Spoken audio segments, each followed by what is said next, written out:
Hello and welcome to Space TV, our show about all things SEN and space. Coming up on today's show, I'll be giving a progress report on SEN and answering any of your questions that you might have about all the plans that the amazing SEN team are working on. But first of all, we're joined today by a very special guest, by astronaut, aquanaut, artist, an amazing all-round human being, Nicole Stott. And first, let's see Nicole in action.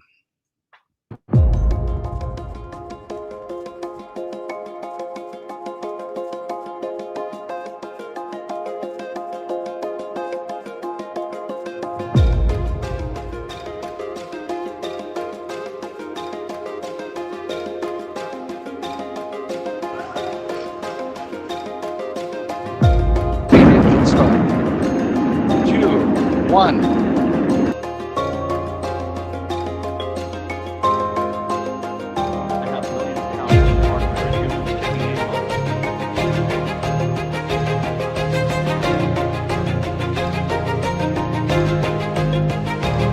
Clear Nicole. Okay, coming out. And try not to verify that two handles down. I want to avoid that. Okay. Yep.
Amazing show reel. Welcome to Nicole. Hey, Charles. How are you? Here. I'm well, thanks. How are you? I'm really good and really honoured that you should join us, especially on World Ocean Day. And that's really my first question, Nicole, is to ask, why are the oceans so important to Earth? Oh my gosh. Well, I think the first thing is just to acknowledge that, we live on an ocean planet in space, right? I think it's pretty easy to forget about that kind of thing and, the hecticness of daily life and everything. But holy moly, I mean, that is, if there's one grounding thing in all of it, is that we live on this ocean planet in space, how vital it is. I think about our planet like our planetary spaceship, and how critical the ocean is to the life support system and the way that we're able to survive in this place. And pretty much every aspect of how we survive on Earth is being supported in one way or another by the oceans. Yeah, amazing. And you obviously spent 104 days in space and seen a lot of ocean. We know from our live stream, we go over the ocean a lot. But you've also dived in the oceans, and tell us about your work on coral reef restoration with Ocean Culture Life and Mars Sustainable Solutions, and the work you've done restoring Hope Reef, I think it is. Yeah, well, I mean, I feel very fortunate. I think this whole experience of time in space and time in the ocean preparing to go to space, and just loving recreational diving to begin with. I think it raises, I don't know, it opens up your heart and mind to a whole other perspective on life on Earth. And I certainly was excited about, when I came back to Earth and then was thinking about what I do post NASA, I was like, man, I'm excited about how do I take this experience and, apply it in some way to continuing to help improve life on Earth, which is what we're doing in space is all about, right? And that just opened up the opportunity to work. I consider working with you guys, with SEN, to be part of that whole purpose, right? And that little video you showed at the beginning, that was created by one of those partners in purpose, Christina Korp, and we've been working doing a lot of things, including, this Space for a Better World. How do we let people know what's going on in space that is absolutely positively impacting life on Earth? And that led us to this introduction to the amazing storytelling creatives at Ocean Culture Life, really giving a voice to the ocean. And then that allowed us to meet people like the folks at Mars Sustainable Solution, the amazing scientists and communities that are working on reef restoration around the world. And I'd like to say that I was a big part of the actual restoration activities themselves. I feel in my heart that I am. Physically, I did get to do some of that while we were visiting last year. But I'm hoping that through exchanges like this, through the amazing coverage that you guys, SEN, are giving of our planet as, mostly ocean and what that means to us, that there'll be even more support of activities like what's going on at the Hope Reef in Indonesia, which, by the way, you guys very kindly shared, looked for and shared images of that place from space. We've had others do that for us. You can see, actually, unlike the Great Wall of China, you can see this Hope Reef from space. And one of the things that's cool about it is it actually spells out the word hope from space. So really extraordinary, the work that's being done there, and very grateful to be a part of it and know that it's kind of got these little tentacles all around the planet at different places, improving the reefs and that around Earth too. Yeah, and we'll put a description and link to Ocean Culture Life, and so people can read more about the work that they do, and also Mars Sustainable Solutions, and about the amazing support that they provide for these really important projects helping the oceans. So a question here from Anna. Thank you very much for your question. So Nicole, when you were training for ocean projects and space projects, which was most exciting, challenging for you? Oh my God, I've never had that question before. I love it because I think it kind of takes you back to having to think about the moments along the way where a lot of things felt super challenging.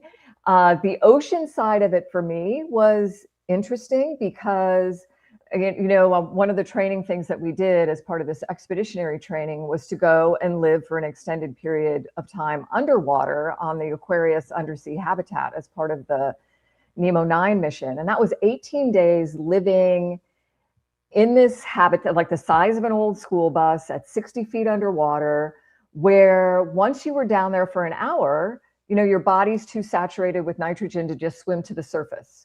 So you're in a real extreme environment. And just like space, when something goes wrong that's not planned, that could be life-threatening, you can't just swim to the surface to get away from it, right? On our spaceships, we can't just hop into the spacecraft anytime and come home. So you have to deal with it at 60 feet underwater. You have to get your crew and your vehicle safe before you can either make that ascent or descent, depending on which one you're on. And the Aquarius mission, the preparation for that, for me, was probably some of the most challenging work I've done, because long story short, I considered myself a recreational diver. I didn't want people taking my mask and my regulator out of my mouth, or having me swim with one or the other of those not in my mouth while I was at depth. And we had to do a lot of that. So it took a lot of kind of uncomfortable, both mental and physical training for me to get in a place where I knew that I could comfortably respond to an event in the way that my crew would expect me to, and that I could keep myself and my crew safe by doing that as well. So we could talk all day about that. That was challenging. Don't get me wrong, there were things about like spaceflight training too that were sometimes equally as challenging, but that ocean experience was big for me with all of that. And now I feel so comfortable in the water thanks to that training. It was wild. Yeah, and I guess many parallels, aren't there, in terms of you've got to understand how your equipment works, and it's literally life-saving equipment, whether it's space or, as you say, deep under the ocean. Yeah, real extreme environment, Charles. I'm sorry, but just like that's the thing. We do a lot of other training that we call expeditionary training. How do you work as a crew? How do you in challenging places, right? Like outdoor, leadership school and the Canyonlands and all this. But in reality, in those places, if something goes wrong and it's really necessary to seek aid, you got a sat phone. There's a minivan a couple miles away. There is a way for somebody to support us.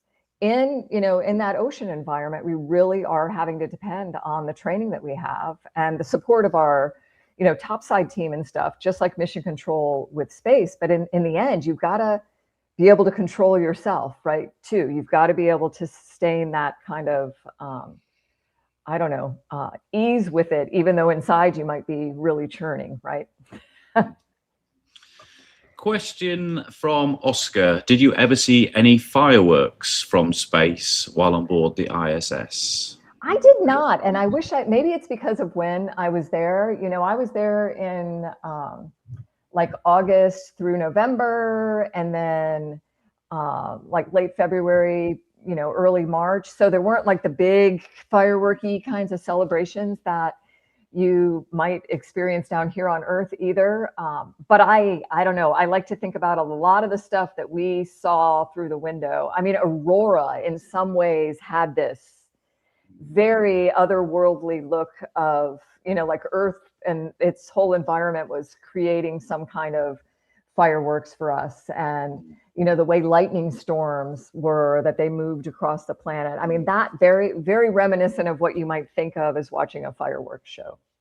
Yeah, we were fortunate last New Year to be passing over Italy and Europe just as the fireworks went off. So it's one of my favorite clips. Oh, look at that. It's seeing those fireworks and of course lightning. It's always great to see lightning from space. Yeah. A question from Russell. Over the South Pacific, would an astronaut's eyes see more of a translucency to the water than we see on the SEN cameras? Would you have a sense of peering down into the depths of the ocean? No, I don't think so. I think the camera views that we're getting through SEN are really extraordinary. For me, they feel like the closest to what I remember looking through the window. And I can tell you, I mean, I took a lot of pictures and videos while I was there in space. And with my eye, I saw this clarity, right, to things. I don't know that I saw, like, other than if it was like the Bahamas or someplace where the water is just naturally clear and you can, see where a reef or depth kind of structures are. I don't have this sense of having looked down into the ocean otherwise, like especially at night. But even those pictures I took myself, I had to adjust them, like clear the haze to have them look anything at all like what I remember seeing through the window, right? It was interesting to me. But what I see through the views from SEN and some of what we're seeing here is what I remember, is what I remember from the space station too. There's always, I think in when you're present there, there's always going to be a little bit of a uniqueness to it that we might not be able to capture with cameras, but this is pretty good. Thank you. Yeah. So that's great to hear. And we should also mention, of course, that we're very proud, Nicole, that you are a SEN ambassador, and you're doing amazing work helping raise awareness about SEN and the views that we have, because as you know, our vision is all about democratizing space and enabling everyone to see Earth from space in a way that's similar to how an astronaut like yourself would see it when looking out of the space station window. So that's really, really great to hear. Well, and thanks, Charles, for including me. I mean, I would be one whether you had asked me to join you guys or not. I mean, really, I think, you know, the work that you're doing is extraordinary, and it's presenting not just the planet, but the interaction with the spacecraft, like that introductory video you showed with the Dragon and little bits of the space station in the view. I think it reminds us of this connection that we have, you know, between those two places. And you can think even a little bit profoundly about it. And wow, these people are living on this machine in space that we've built to mimic as best we can what the planet, you know, this ocean planet does for us naturally. And I love that, you know, these visuals allow so many others to almost like imagine themselves in that place in space, you know, experiencing this too. Thank you. Another question from Elena. I use SEN's live streams in my classroom, and I've noticed they often calm students and spark curiosity. Through your Space for Art program, how have you seen space exploration impact kids' well-being? Wow, and I love that you're using it in the classroom. You know, in the background, we got this gentleman named Liam who first introduced us to this connection with the classroom and views from space. And I'm so happy that, you know, that you, Charles, Liam, Kira with Sen have all come together that way to make it even more impactful for kids in classrooms too. And I think it's some of the same kind of thing. Whether somebody wants to be an astronaut, that's kid or adult, right? Or wants to work in space somehow, or the space industry, there's something really inspirational about space exploration, or seeing Earth from space, or imagining our planet in space as part of our solar system in the universe, all of that kind of thing. And what Space for Art has done that I've really seen very clearly is it's allowed kids who, most of whom we work with, are in places that you hope is the worst place they will ever experience in their life. They might be in a pediatric cancer center or a refugee center, or other places around the world. And I don't know, you know, you bring space to them and you share it, whether it's creatively through art or whatever.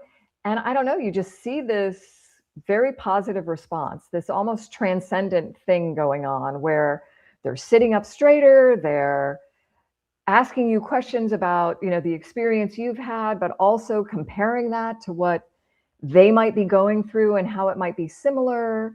But they're also just very much not just sitting up straighter, but they're imagining and thinking about their future in a way that's I think very purposeful. Like, you know, they see their future by thinking about what's going on in space, and then they can create something and we can bring it together into one of these, you know, beautiful art spacesuits where it's even more beautiful when it comes together with other kids' work. But very grateful to be able to work on these projects. And I love that, you know, that the question included this comment about seeing this calming effect on the kids through the, you know, the videos and the information from Sen, because I think that's very much, you know, when I'm watching it, it's a very meditative kind of connection that you're making to those views. And I think that's a good thing. And hopefully the kids and the teachers and all of us as adults, you know, we can use it as a way to, I don't know, to reset, to ground ourselves. And just, you know, when we wake up in the morning, think about those things and have our feet hit the floor and just remind, just for 5 seconds, that you're standing on a planet in space. And I think that's a pretty profound thing to consider. Yeah, it's that reality of our existence on a planet and the constancy of it. So, you know, we live in a world, fast-moving world, lots happening, lots of media, and a lot of people feedback that it's very calming and relaxing, and they really like that. That however, you know, stressful the day may be, you can watch a sunrise and just think, look, time for a fresh start. And I think that's really nice feedback to get, that it has that relaxing, meditative effect. So That's really, really nice to hear. And thank you, Elena, for sharing it in the classroom and for being such an amazing viewer of SEN. So thank you. Next question now. Thank you, Otter. Do you have a favorite ocean or space related novel or other type of story that's inspired you? Well, I wish I was a bigger reader than I am. The first novel I ever read was Bram Stoker's Dracula, so that doesn't apply to it. It's been my favorite forever, so that doesn't really apply to this question. But I have two books that actually three that really stand out for me with respect to this. One is a book by Jerry Pournelle and Larry Niven called A Step Farther Out. And it was written a long time ago, but it speaks so beautifully to all the messaging that we're talking about when we talk about we live on an ocean planet. We are doing things in space that benefit life on Earth. And I encourage people to read it. It's just a short little book. And there's a quote in there that gets used quite a bit, kind of in a shortened way, by Larry Niven, which is, if the dinosaurs would have survived if they had a space program. There's this thing, that's my take on it, but that's the first part of the quote. And it's basically continues to say, and we won't unless we have one, right? So how critical that connection to what we're doing and exploring and discovering in space and bringing back to Earth, how important that is. There's a book called West with the Night by Beryl Markham, which is not about space and it's not about the ocean, but it's about exploration and getting out there and trying things when, people weren't really expecting women to be flying in airplanes at all, right? And I think it's just a really interesting chronicle of Beryl Markham, who wrote the book too, of her experience with flying airplanes and not necessarily always being successful in the journeys that she had, but just really how she discovered the world through that too, and connections to other people. And I think that when we look at what we're doing in the ocean and what we're doing in space, it's about all of us, right? And how we relate and connect. And then a recent book that I had the pleasure of writing the foreword for, and it's with our folks at Ocean Culture Life, is called The Ocean Speaks. And it's not really a novel, it's a storytelling book that is real life stories from these ocean conservationists and photographers and storytellers that really just kind of covers the planet with amazing stories about the ocean and what it does for us. And then I guess I should say four. You never get a short answer out of me, Charles. But I guess I should say that the fourth book, which The Overview Effect by our friend Frank White, who coined that term and who, by the way, should have flown to space by now. We need to get behind him doing that.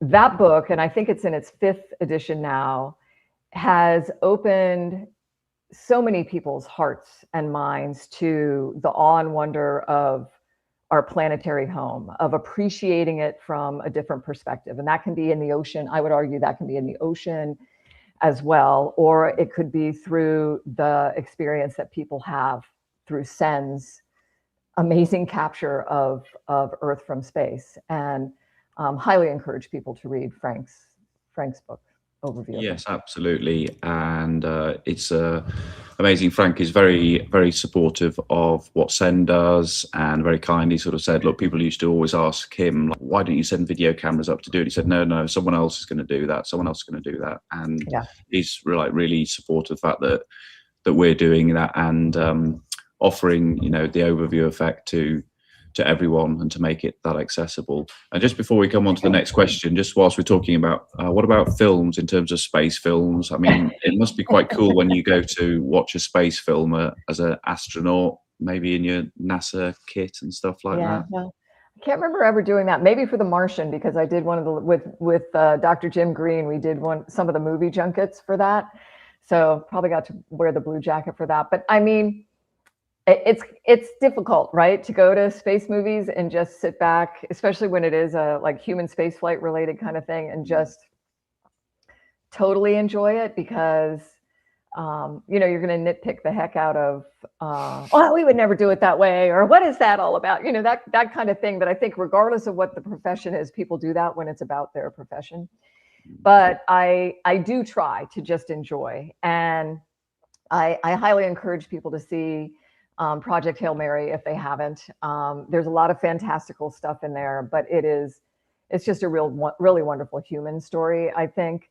My two favorite space movies, though, are Galaxy Quest and Rocket Man, and not the Elton John Rocket Man, the, you know, crew going to Mars Rocket Man. And neither of them are based on science in any real way. Neither of them, you know, would hold up to my critique of, do we do things this way or not? But oh my gosh, the human interaction between the people in those films is so good. And I can watch it and see conversations between, you know, the crew members or the cast and, you know, in their characters. And I'm just like, okay, that's like talking to, you know, who in the office, or that's like hanging out with these guys in the spaceship, or what. There's just a lot of really good human interaction in those. And it's goofy and funny, but a lot of what we do is goofy and funny too. But that's what I love about those two films. Yeah, and Rocket Man with Elton John is also a very good film. It is. It's just not the same. Yeah, I love The Martian. I'm yet to see Project Hail Mary, but that's on my list because I do like Andy Weir stuff. They're two very different things, and if you read the books, you know they're two very different things. But Andy Weir did a fantastic job, I think, with both of them. And this one really, I don't know, I just felt so good after watching, and I just watched it recently. Yeah, we need to get Andy to see if he'll come on the Space TV show and talk to us about his work. Back a little bit to life in space. Oscar's asking, what's the typical temperature on board the ISS? Is it warm or cold, hot or freezing? It's actually, you know, nice air-conditioned room. It's usually in the low 70s and Fahrenheit. And I was always a little bit chilly, so I always wore socks. Usually had on, you know, a pair of khaki pants or some sweatpants. But I wouldn't say it was cold. It was like a nice, you know, nice, comfortable indoors, you know, and I'm in Florida where you have to have the air conditioning. So yeah, low 70s. And nice humidity too, like on the drier side. So unlike Florida where it's, you know, you're sweating as soon as you walk outside, it felt really good, really comfortable. Yeah. Amazing. Gipugli's asked, do you think VR could come closer to capturing the experience of seeing Earth from space?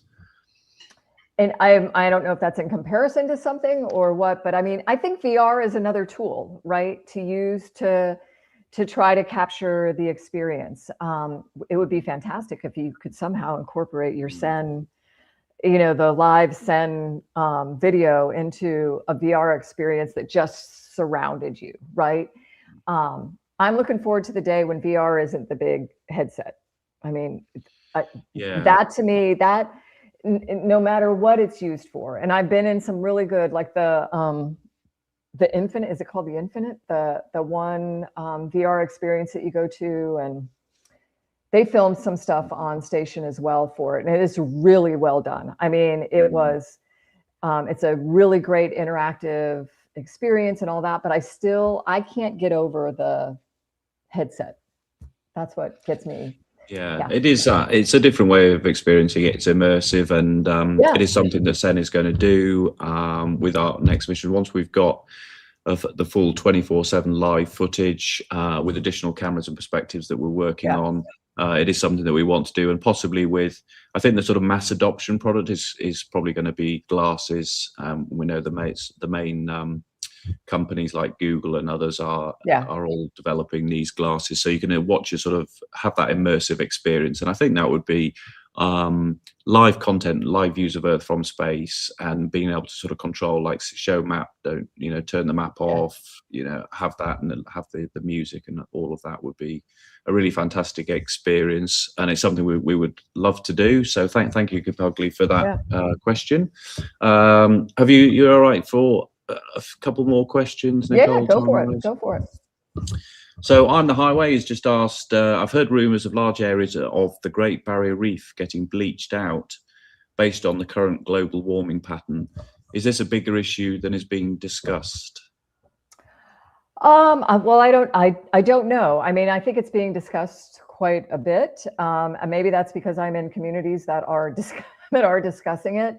And sadly, it's not just the Great Barrier Reef. It's these reefs around the world. And for more than just the climate reasons, the Hope Reef that we were at in Indonesia, where they've done such a fantastic job.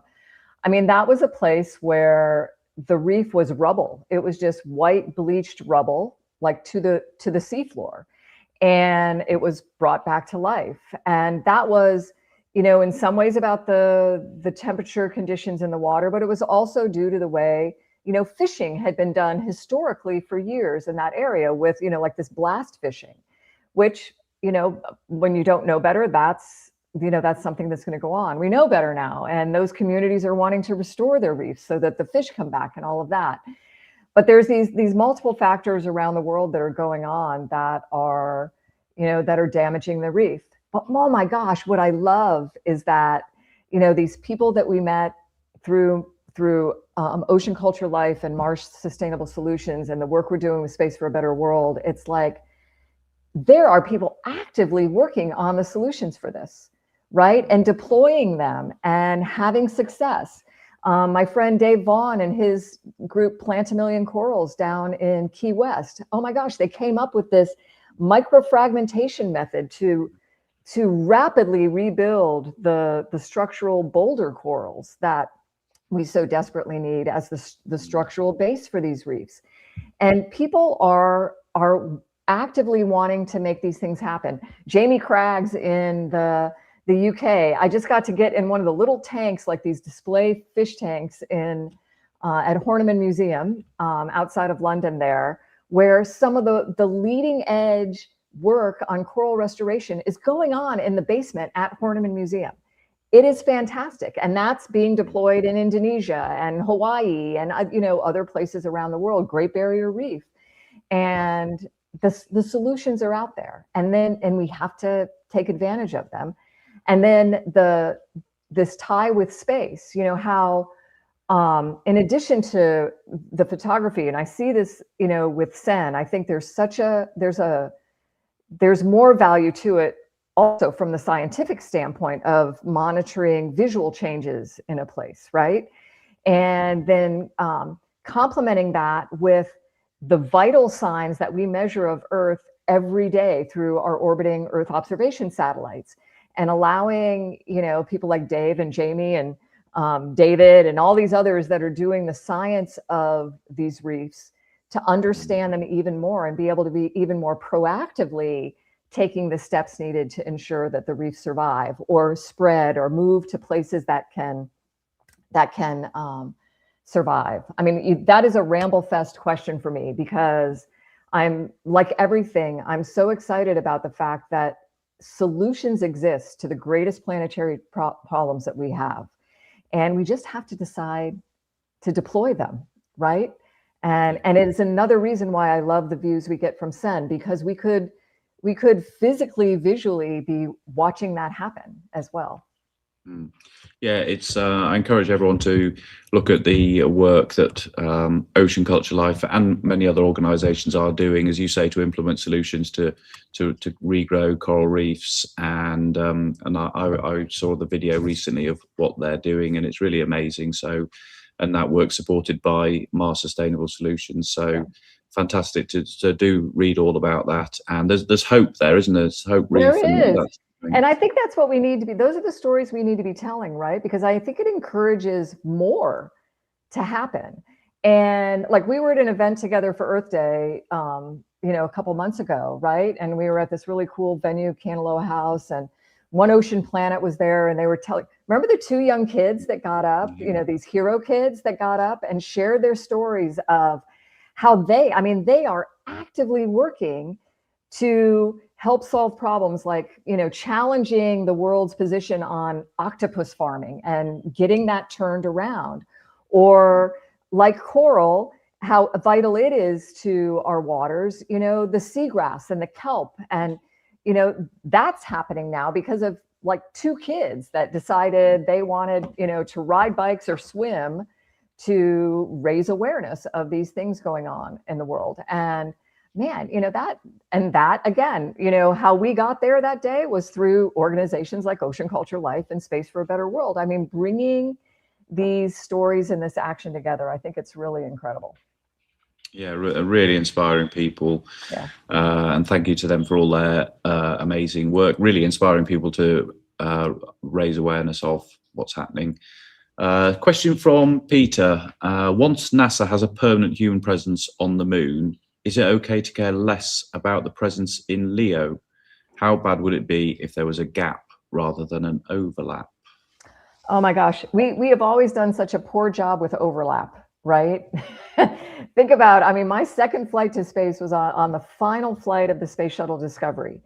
And to walk away from that vehicle on the landing strip and know that it was going to a museum versus flying again was really, really difficult for me, because I knew there was going to be this gap.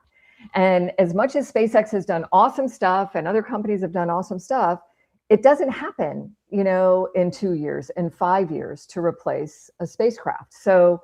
Or a spacecraft program. So I am really, really hopeful that we can sustain the low Earth orbit presence while we establish that permanent presence on the moon.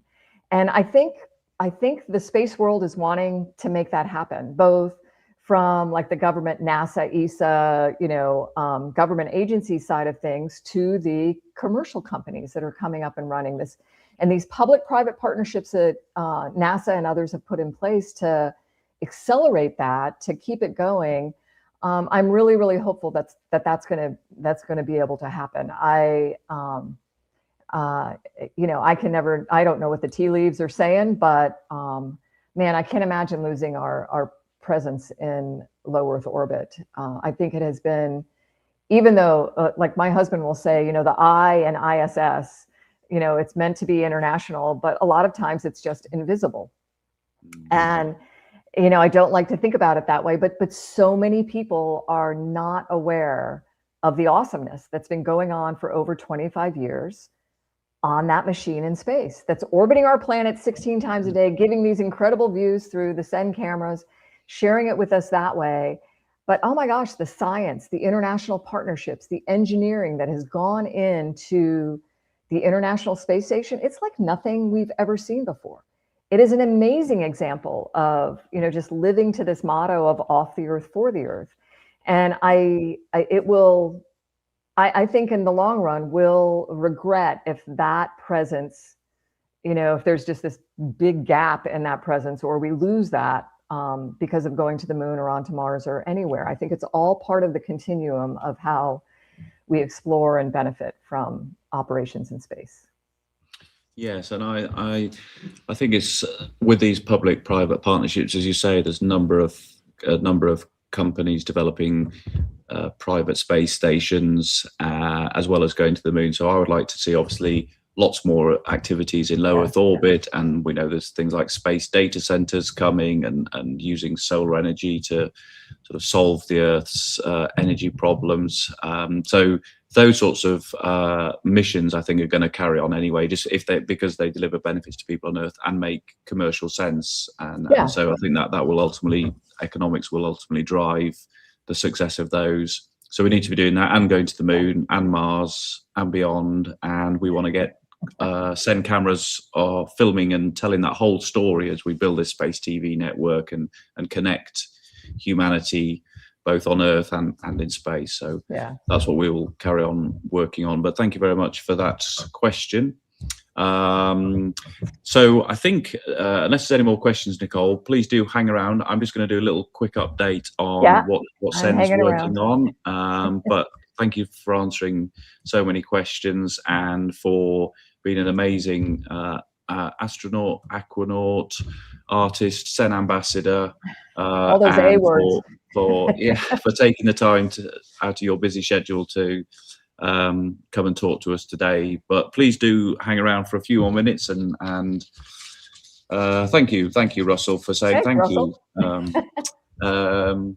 Brilliant. Thank you, Otter, as well. Please do like and subscribe. The Send channel all helps. And thank you very much for my all gosh, of those guys, questions from our amazing audience. You know, we're doing this for everyone, and we have some amazing viewers on our channel. And thank you for all of those questions. Right, so next little part of the show. Thank you again, Nicole. You are very again at the welcome. end, but right, now it's my turn to just give everyone a little bit of a progress report on SEN. So one of the things that we are looking to do at the moment, we have our Space TV 1 camera system, as it's called, on the International Space Station, and that delivers around 20 hours a day of live video, and the other 4 hours in every 24-hour segment are loss of signal, which is just when the system that downlinks all of the video data loses connectivity. So the first thing we're trying to do is get to the stage where we have fully 24/7 live video of Earth and space. So we're working on 2 more missions at the moment. The first mission is we're going to be shipping that very soon. So we've been working on that for quite a while. It's got a number of 4K cameras on it, and that will be in low Earth orbit, and that's launching early next year, in January or February next year. And that's separate from the International Space Station, so that will enable us to increase the amount of views we get to 24/7, which is really exciting. And then we're working on another mission that will be shipped to the launch site later this year, and that's launching around March, April next year. And that will give us extra cameras, including steerable cameras, so we can focus in on a smaller area of the surface and still be able to get amazing views closer up to what we currently have. And there's quite a few extra cameras on that mission to give us as many perspectives as possible.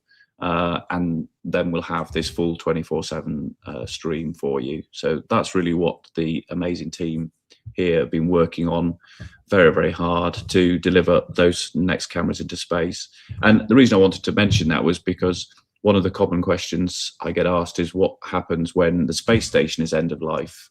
Now, we don't quite know when that is. It could be 2030, it could be 2032. But it is a popular question, is to say what's going to happen with the live stream. And the answer is that it won't affect us, because we're going to put more cameras onto more spacecraft. And by the time the space station does eventually retire, hopefully that's something we'll be able to deliver live views right up until the end of the life of the space station. But by that time as well, we'll have hopefully many other cameras in orbit around Earth and be able to carry on delivering you our live stream.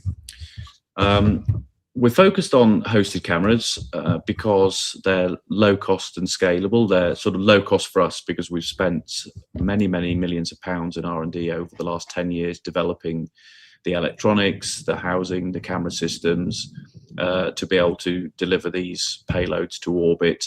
And it's a very challenging engineering feat, and we're continuing to improve and iterate them with each mission. We make improvements to deliver better technology and greater capabilities to orbit, and that's what we're working on. But we love the fact that doing hosted cameras gives us a degree of control, which is very important, because we have our own amazing team of engineers that design and build and assemble these cameras. So that's what we're focused on. It also is a very sustainable way, because plenty of people are launching satellites, and there's a lot of satellites in orbit already, and there's going to be a lot more in the coming decades. And so it makes a lot of sense for us to be able to just piggyback and bolt our cameras onto other satellites that are already launching and in orbit, and we can then use their power and bandwidth and live communications to tell the story of life on Earth and our exploration of space. So that's really why we're focused on hosted cameras. I would also just like to sort of thank Mars Sustainable Solutions as well for not only the amazing work they do supporting ocean culture life and the restoration of the coral reefs, but also for sponsoring SEN this month. So thank you very much for partnering with us. It's really important what we're doing to get the commercial support from amazing brand like Mars. So thank you very much to Mars. And unless there's any questions for me, I think we're nearly at the end of this show. No questions about SEN, so I think at this point we'll probably call it a wrap. And I think I want to say thank you very much to our technical director, Liam, behind the scenes, making things happen. Thank you also to Steve Brown, our Chief Operating Officer, for making things happen, and also to Kira. And a special thank you, of course, to Nicole Stott for joining us here on Space TV. Thank you very much, and goodbye.